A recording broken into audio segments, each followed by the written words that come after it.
Sebrae, Serviço Brasileiro de Apoio às Micro e Pequenas Empresas. Olá, no ar mais uma edição do Destaques, aqui na sua TV Otimista. O programa de hoje começa com imagens da 7ª edição do Fórum O Otimista Brasil, que ocorreu ontem em São Paulo, em uma parceria com a Fundação Armando Álvares Penteado, a FAAP. Mais uma vez, o Grupo Otimista de Comunicação reuniu lideranças do poder público, iniciativa privada e representantes da academia para discutir o Brasil.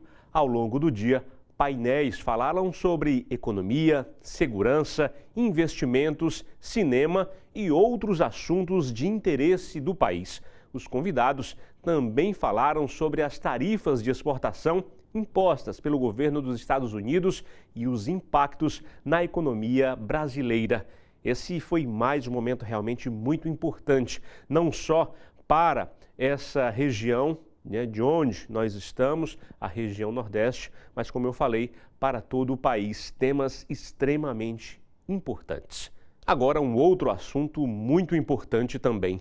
Fortaleza sediou um debate nacional sobre mobilidade urbana e integração do transporte coletivo nas regiões metropolitanas. O evento teve o nome Governança Metropolitana no Transporte Coletivo, conectando territórios. Ele reuniu prefeitos, secretários e especialistas de várias cidades brasileiras, além de representantes do Ministério das Cidades e do BNDES. O encontro realizado pela Frente Nacional de Prefeitas e Prefeitos aconteceu na sede da Agência Reguladora do Estado do Ceará, a ARCE. O objetivo foi discutir formas de melhorar a gestão integrada do transporte público em regiões conurbadas, onde os limites entre os municípios já não separam o cotidiano da população.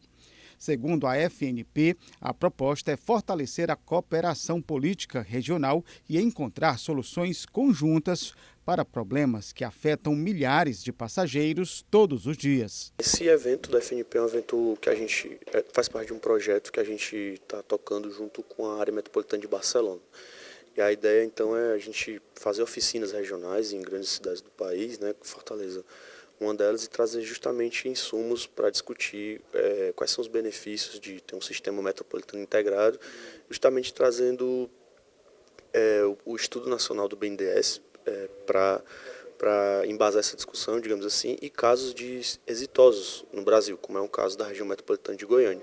Então, hoje a ideia é a gente discutir, chamar todos os atores, Então, aqui tem Etufol, tem Metrofol, tem Estado, Prefeitura, tem a ARCE, própria ARCE, que faz a gestão metropolitana para entender como é que a gente pode tentar unir esforços aqui e construir uma governança metropolitana que, no fim das contas, melhore a vida para a população que está na ponta, Então, que reduza o tempo de viagem, que tenha menos custo, então tem uma tarifa mais módica, que a gente chama, e que, no fim das contas, o cidadão consiga ter mais tempo nos seus deslocamentos e aproveitar com sua família em outras atividades de lazer. Um dos destaques da programação foi a apresentação do Estudo Nacional de Mobilidade Urbana, elaborado pelo BNDES em parceria com o Ministério das Cidades.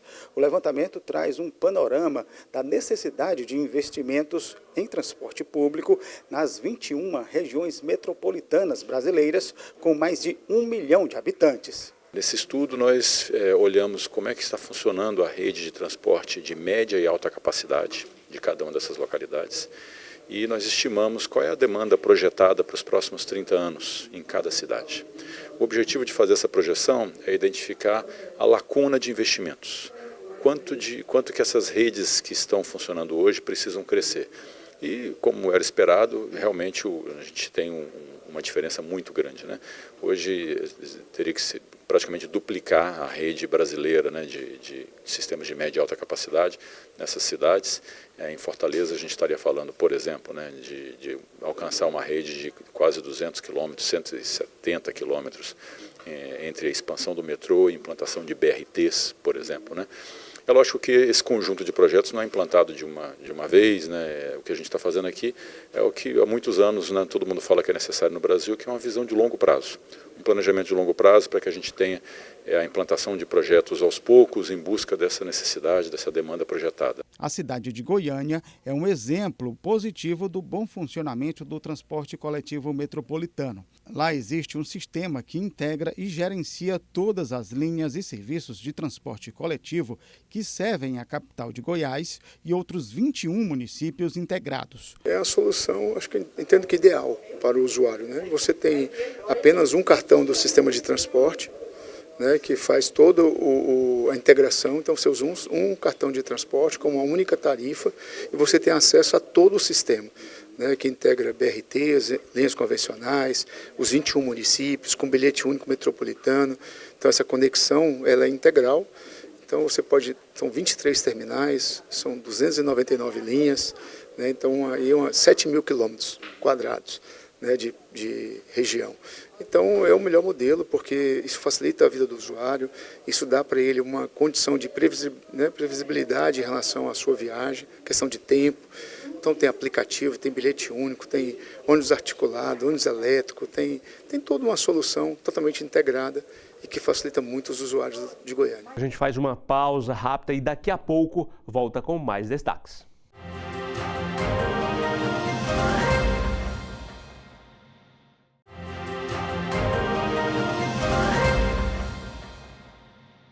A capital cearense sediou neste fim de semana a etapa estadual da Olimpíada Brasileira de Robótica 2025. Mais que uma competição, a OBR estimula a criatividade e revela novos talentos em ciência e tecnologia, preparando jovens para carreiras ligadas à inovação. Ao todo, 199 equipes de escolas públicas e privadas cearenses estiveram reunidas para a etapa estadual da Olimpíada Brasileira de Robótica. A competição teve duas modalidades principais. Robótica de resgate, em que os times projetam robôs autônomos capazes de salvar vítimas em cenários de desastre, sem intervenção humana, e a robótica artística, onde os estudantes exploram a imaginação em espetáculos que envolvem dança, teatro, shows de comédia e até mágica, tudo comandados por robôs. A gente fica muito feliz em estar trabalhando aqui com a robótica. A gente tem vários professores que abraçam voluntariamente, só de ver a alegria dos alunos e como eles crescem nesse sentido para as áreas tecnológicas. Aqui vocês têm crianças de 7 anos que iniciam aqui nesse campeonato. Então vocês vão pegar profissionais que já sabem mexer em programação, já sabem mecânica, e eles acabam melhorando as notas em sala de aula, porque tem que estudar a parte teórica. E a gente também vê a parte social. Tem alguns alunos, algumas crianças que eles têm alguma deficiência e quando a gente pega esse negócio de mais colocar a mão na massa, mexer com robótica, aquela vontade de ver funcionar, ele socializa, ele sabe que precisa do grupo. A Júlia Ribeiro e a equipe dela conseguiram aliar a robótica aos cuidados com o meio ambiente. Estudantes do 7º ano do Colégio Diocesano do Crato, elas criaram um robô para chamar a atenção para a preservação do soldadinho do Araripe. Foi bem desafiador, tivemos várias coisas pelo caminho, a programação dava erro, depois dava certo, mas conseguimos chegar até aqui com o carro bem, graças a Deus. Já a turma do Leonardo e do Benjamin, da escola Dom Felipe, construíram esse robô, o Defúrios, um protótipo que ajuda a procurar e resgatar vítimas em ambientes de desastre. Desde maio, os alunos se reúnem para construir tanto a parte mecânica quanto desenvolver o sistema que programa os movimentos do robô. A gente começou revisando alguns robôs de outros anos, selecionando as melhores partes e analisando. Então esse robô tem uns 6, 7 meses que a gente foi construindo. Primeiro a etapa com rodas, motores, depois a gente faz os sensores. Na programação, foi a programação do segue-linha, que a gente mesmo fez. Que ele analisa o preto e vai seguindo. E quando ele vê o verde, ele vira. É uma coisa maravilhosa, a gente tem cada etapa, a gente vai construindo. A gente tem aulas toda terça-feira, às 3 horas da tarde até às 5. Aí a gente, desde maio do início do ano, a gente começa a programar esses robôs no Segue Linha, OBR 2025, área de resgate, todo tipo a gente programa. Além da competição, a Olimpíada incentiva o pensamento criativo e estimula o trabalho em equipe, habilidades fundamentais para os desafios do futuro. Tudo isso tem um efeito direto na formação profissional desses jovens e no mercado de trabalho, já que a robótica está presente em todos os setores estratégicos, desde a saúde à indústria. A área de tecnologia da informação e comunicação, ela tem uma lacuna grande, de mais de 500 mil pessoas que são necessárias. E esses jovens, eles já despertam suas vocações para essa área de tecnologia da informação e da computação, da engenharia eletrônica, que tem profissionais que são formados pelas nossas universidades, os professores dessas escolas. E aqui eu destaco a excelência do IFCE, que tem sido nosso parceiro, né, da CSTES. E aí é o futuro. Essas crianças estão aí jovens, avançando para um despertar de uma vocação e que na área de tecnologia para desenvolvedores vai ajudar muito no âmbito local e nacional. A educação é o que transforma, é o que eleva e principalmente trabalhando hoje tecnologia, criatividade dos jovens e acima de tudo fazendo essa parceria com as famílias nos enche de orgulho. Os vencedores da etapa estadual são selecionados para participar da etapa nacional, que este ano acontece em Vitória, no Espírito Santo. Isso significa popularização da ciência e educação científica do nosso povo. Acho que nós temos que fazer essa aposta para banir aquele negacionismo, aquela onda de negar a ciência, que é a ciência que produz o robô, é a ciência que coloca a energia, que é a ciência que permite essa transmissão que nós estamos fazendo, é a ciência que produz a vacina para salvar vidas. Então, quer dizer, você tem que fazer essa aposta e nós estamos nesse caminho que eu considero muito correto.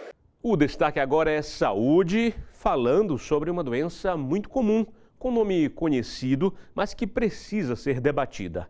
A trombose pode ocorrer em qualquer fase da vida, mas alguns fatores, como o sedentarismo, tabagismo e histórico familiar, podem aumentar as chances de ocorrência dessa doença, que ainda é considerada pela Organização Mundial da Saúde um problema de saúde pública. Para você que está acompanhando o nosso programa, a gente chega agora para falar sobre saúde. E a gente vai falar sobre trombose, diagnósticos, sintomas, consequências. E a gente vai falar agora com a médica cirurgiã vascular e endovascular, Mariana Thier Caos, que vai conversar com a gente sobre assuntos relacionados a esse tema. Doutora, muitos ainda confundem a questão da trombose com a AVC. Primeiramente, eu queria que a senhora pudesse conceituar a trombose e falar um pouco sobre essa diferença. Pronto, vamos lá.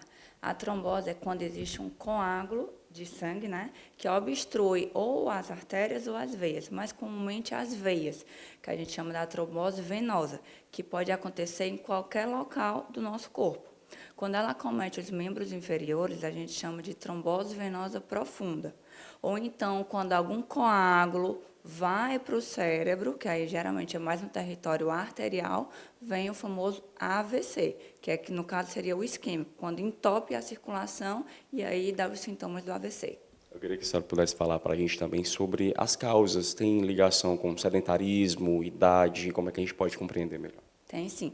As principais causas de trombose vêm do sedentarismo, idade, quanto a idade mais avançada, maior a predisposição, imobilidade. A gente tem também cirurgias de grande porte, que também é um fator de risco, e algumas doenças que propiciam essa formação desse sangue mais viscoso, e daí vem a trombose.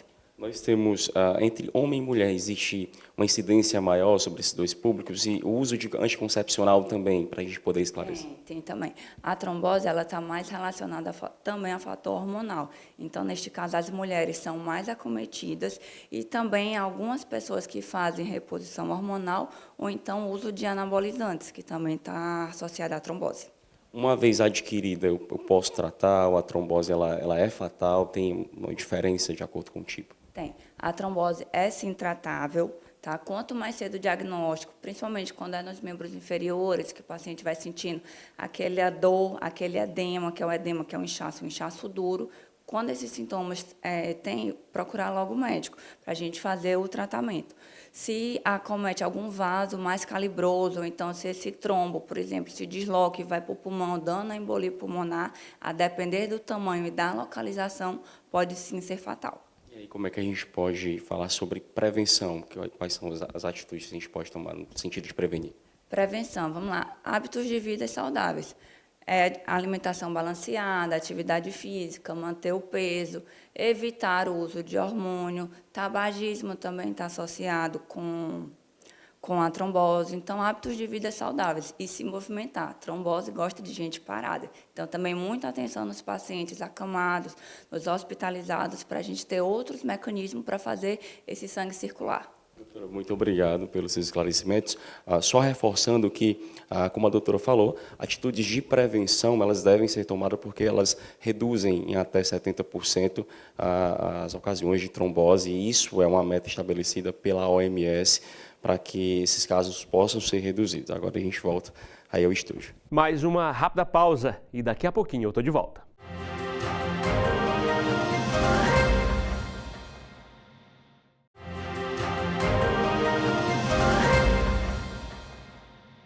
O período conhecido como BR-OBRO, que reúne os meses de setembro a dezembro, começou com a previsão de altas temperaturas em boa parte do Nordeste, especialmente aqui no Ceará. A combinação de calor intenso e baixa umidade do ar acende o alerta de especialistas para o risco à saúde. Que no Ceará faz sol e calor em praticamente o ano todo, isso ninguém duvida. Mas nesses meses de setembro a dezembro, a umidade relativa do ar tende a cair a níveis críticos, o que intensifica os efeitos do calor. Quem costuma passear ou se exercitar ao ar livre percebe essa mudança. Fortaleza, você sabe, né? É a terra do sol, tá entendendo? Então a gente aproveita o sol, por isso que a gente vem um pouquinho mais tarde, porque o sol de meio-dia não é propício a gente fazer essa atividade. O BR-OBRO é tradicionalmente marcado pelas altas temperaturas, que podem causar efeitos imediatos no nosso corpo, como a desidratação e a exaustão pelo calor.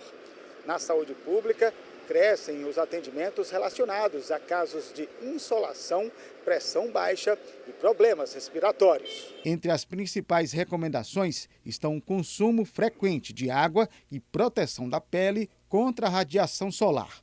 Segundo a nutróloga Patrícia Fonseca, medidas simples podem reduzir os impactos dessa condição climática. Hidratação é muito importante, as pessoas estarem atentas à meta de água diária, que é 30 ml por quilo de peso. Nessa época do ano, nesses últimos 4 meses do ano, que são mais quentes, que há uma maior insolação, nós devemos aumentar essa meta de água até 50 ml por quilo de peso. A especialista também chama atenção para a necessidade de vigilância com pessoas idosas e crianças, que são mais vulneráveis. Idosos, eles necessitam de uma atenção maior, porque o idoso ele tem uma menor percepção da sede. Então, muitas vezes, ele pode estar desidratando e ele não vai sentir sede. Também é importante lembrar que nós não devemos esperar a sede chegar para tomar água. A gente tem que colocar na cabeça que temos uma meta a cumprir ao longo do dia e devemos tomar água mesmo sem sede. A gente está aqui na beira-mar, muita gente vem andar de bicicleta, vem correr, vem fazer beach tênis, frescobol também. Quais são os cuidados para esse pessoal que faz atividade física? Esse público que gosta de fazer atividade física ao ar livre tem que ficar atento aos horários. Os melhores horários são antes das 10 da manhã e após as 16 horas. Hidratação com água de coco, com sucos, procurar frutas ricas em água como abacaxi, melão, melancia é muito importante. E também lembrar de evitar alimentos muito gordurosos e ultraprocessados. Ultraprocessados porque eles são ricos em sódio. Em um cenário cada vez mais conectado, a segurança digital de crianças e adolescentes se tornou uma das principais preocupações das famílias. Mas você sabia que existem ferramentas gratuitas no seu celular que podem auxiliar na prevenção desses riscos de quem navega na internet? É o que nós vamos conferir agora. Olha, pessoal, a gente traz um tema muito importante agora, que é a proteção digital de crianças e adolescentes, no momento em que isso está sendo muito discutido. E a gente vai conversar com quem entende do assunto. Nós estamos aqui com o Jorge Barata, que é mestre em segurança da informação, professor universitário também, vai passar algumas dicas para a gente aqui, vai nos ajudar a entender mais esse tema. Professor, um tema cada vez mais discutido, mas na medida que ele está sendo discutido, algumas ferramentas estão surgindo através da tecnologia, do avanço da informação, para poder auxiliar. Queria que o senhor pudesse explanar o início desse tema e depois a gente vai avançando, vai conversando sobre alguns aplicativos específicos que estão auxiliando também na proteção de dados, de crianças, de adolescentes.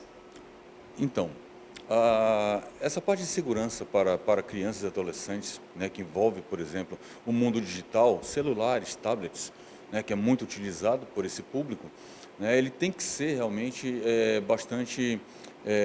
tem que ter bastante segurança, né, por parte dos pais, justamente para evitar com algum problema do tipo assédio, né, ou problemas de proteção de dados mesmo da criança, por exemplo, fotos,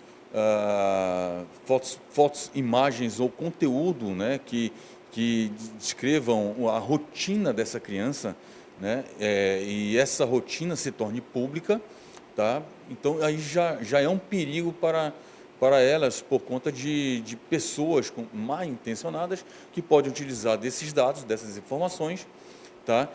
Para assediar, né? Para fazer algum mal a essa criança ou até mesmo a família toda, né?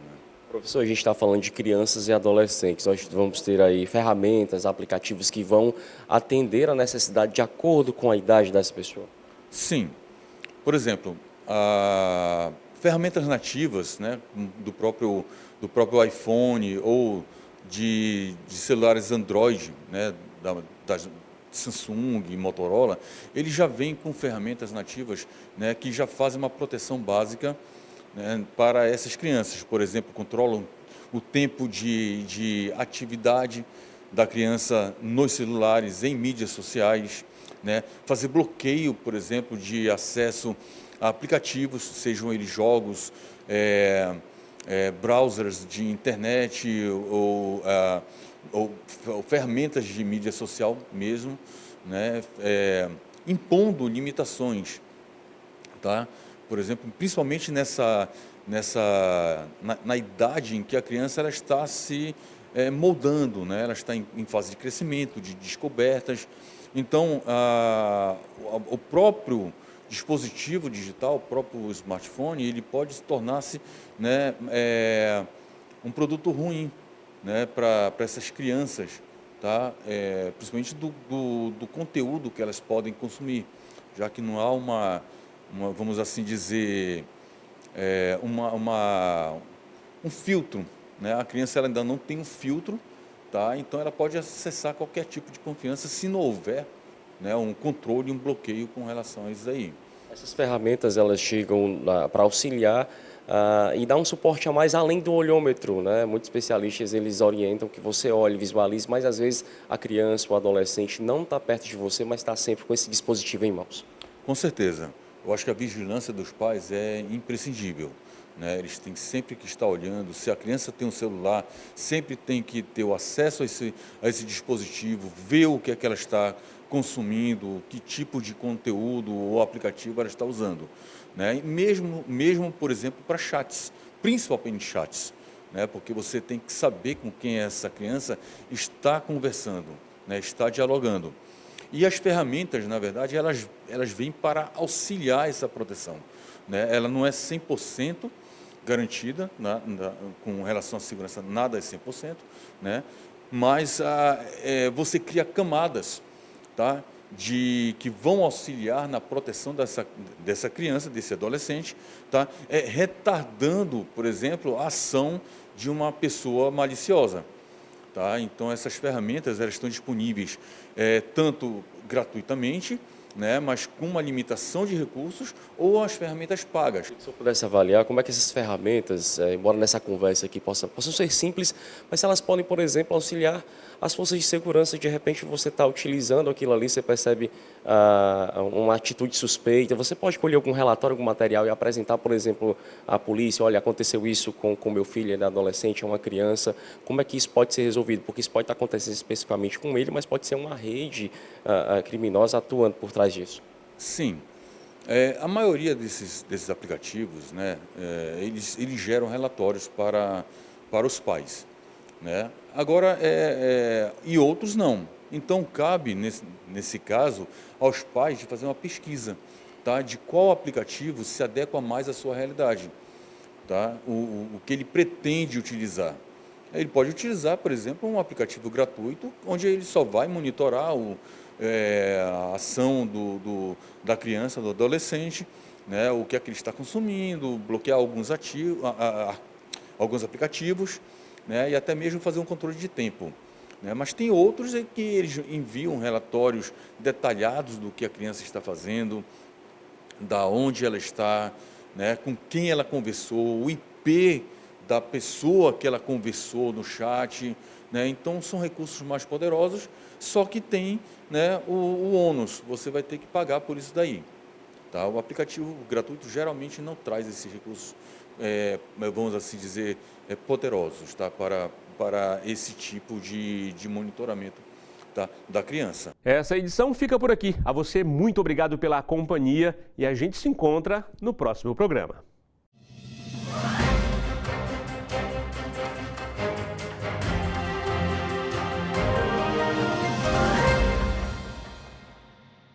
Sebrae, Serviço Brasileiro de Apoio às Micro e Pequenas Empresas.